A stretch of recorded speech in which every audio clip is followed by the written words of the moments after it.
자, 그러면 지금 현재 그럼 어느 나라가 이렇게 열심히 짓고 있느냐? 이게 2004년 이래로 이제 최근에 이제 2008년부터 많이 짓기 시작한 거예요.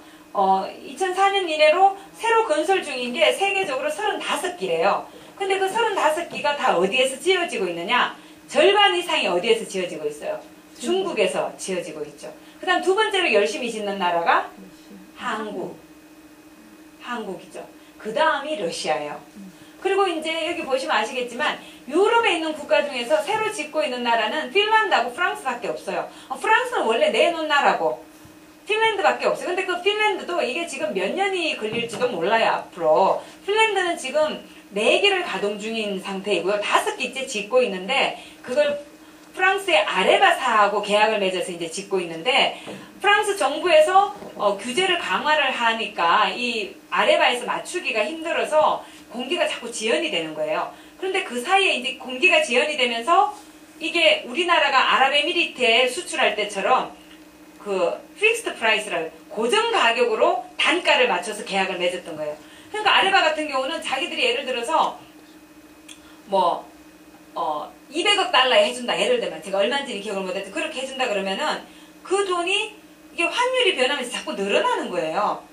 그래서 지금 아레바사는 니네가 너무 규제를 까다롭게 해서 우리가 이렇게 손해를 보고 있으니까 니네 책임이다. 이 늘어난 돈은 이렇게 얘기하고 핀란드 같은 경우는 무슨 소리냐. 니네는 당연히 규제 기준을 맞춰야 되니까 니네 책임이다. 이렇게 얘기를 해서 지금 그 공방도 계속되고 있어요. 근데 여하튼 간에 여기 보시면 제가 핀란드에 대해서는 이 나라가 얼마나 민주적인 국가인지는 모르겠어요. 근데 그 다른 나라는 프랑스도 민주주의 국가이긴 하지만 좀 권위적인 성격이 강한 나라죠. 이런 나라 중에서 정말 민주적인 나라를 별로 찾아볼 수 없어요. 무슨 얘기냐? 민주적인 국가에서는요, 국민들이 이걸 싫다 그러면 안 해요. 근데 이런 나라들에서는 국민들이 싫다 그래도 두들겨 패면서까지 짓는 나라들이 많거든요. 그래서 저는 오히려 이 핵발전을 보면서 그 나라의 민주주의의 정도를 좀 볼 수도 있지 않을까 그런 생각도 들더라고요. 여하튼 간에 지금 전 세계에서 모두가 다 열심히 새로 지으려고 하는 건 아니고 이 몇 나라에 불과하다. 이 얘기를 지금 드리는 거예요. 8나라밖에 안 되네요.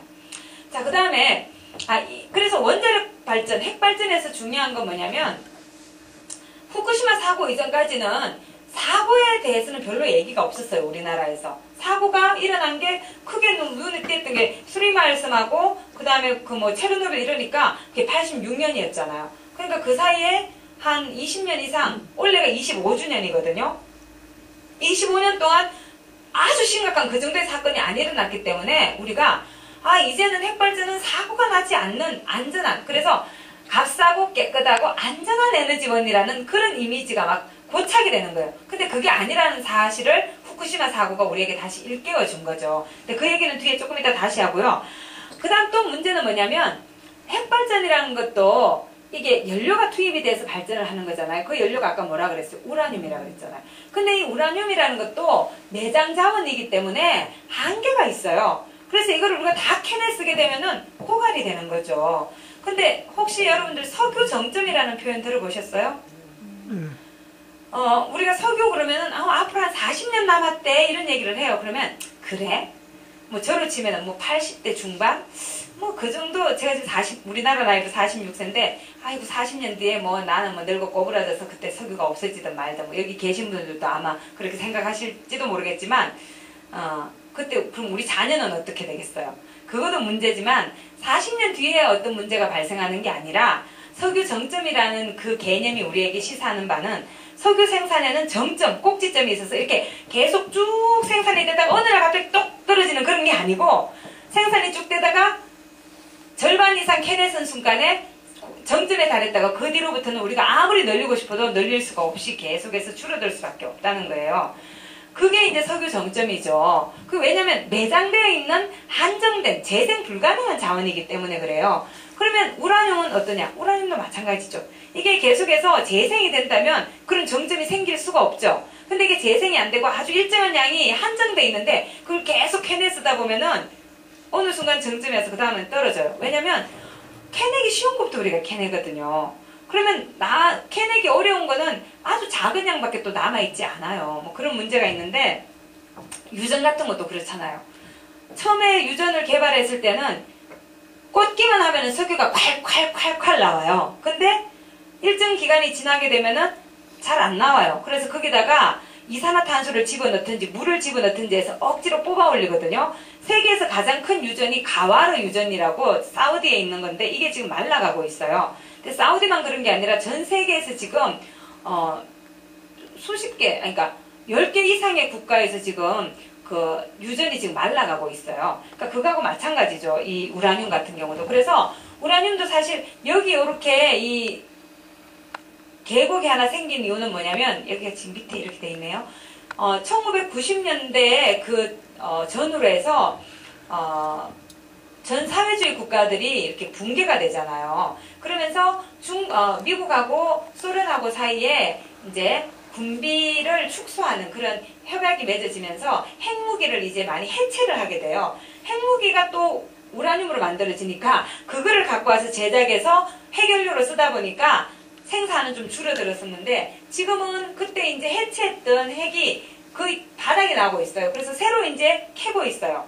근데 이것도 무한히 이렇게 가서 어느 날 뚝 떨어지는 게 아니라 생산이, 이 곡선이 여러 개 생기는 이유는 우라늄 가격이 얼마냐에 따라서 우라늄이 너무 싸면은 아주 캐기 어려운 걸 캐면 수지가 안 맞잖아요. 근데 우라늄 가격이 올라가면 이제 좀 캐기 어려운 데까지 캐게 되겠죠. 그렇게 되면 정점이 조금 뒤로 밀릴 수는 있지만 여기 2065년 정도 되거든요. 그때 지나면 우라늄이라는 게 더, 2035년 정도, 이쪽은 2065년 정도고요. 여기가 한 35년 정도 되는데 그때 되면 정점이 올 거다 이렇게 얘기를 하는 거예요. 그래서 이 얘기는 뭐냐? 아무리 우리가 많이 원자력 발전을 건설하고 싶다 하더라도 핵연료가 그 안에 들어가지 못하면은 돌아가지 않잖아요. 그러니까 그 핵연료 자체의 어떤 공급이 지속 가능하지 않을 거기 때문에 이걸 계속하는 건 문제가 있다는 거죠. 근데 이런 얘기에 대해서 한국수력원자력의 그 홈페이지를 방문해 보면 뭐라고 되어 있냐면 앞으로 우라늄은 60년 정도 남았는데 재처리를 하게 되면은 60년을 더 쓸 수 있기 때문에 60 곱하기 60 하면 3600년 영원 무궁하다 이렇게 얘기를 해요. 사용 해결료는 뭐 그렇게 쉬운가요? 지금 일본이 선언했잖아요. 사용 해결료 재처리를 이제 중단하겠다고 얘기했어요. 이유는 뭐예요? 너무 비싸요. 사고의 가능성도 너무나 높아요. 그리고 핵 폐기물이 더 나와요. 그러니 그런 걸 왜 하겠어요? 근데 우리나라는 우리보다 앞선 나라가 그걸 안 하겠다고 선언을 했는데 우리는 지금 이제 핵 재처리를 시작을 하겠다고 지금 선언을 한 상태예요. 이때까지 반대하던 미국이 같이 개발하자 이렇게 나오고 있는데 그래서 지금 세계적으로 보면 우라늄 가격이 이렇게 올라가고 있다는 거예요. 그래서 아직은 이 상태에서는 그래도 원자력 발전, 핵발전 같은 경우는 이 건설비가 워낙 많기 때문에 이 연료비가 차지하는 비중이 20%가 안 돼요. 그래서 우라늄 가격이 좀 올라가도 그게 직접적으로 그 단가에 엄청난 영향을 미치지는 않아요. 그렇지만 앞으로는 사정이 달라질 수 있다는 거죠.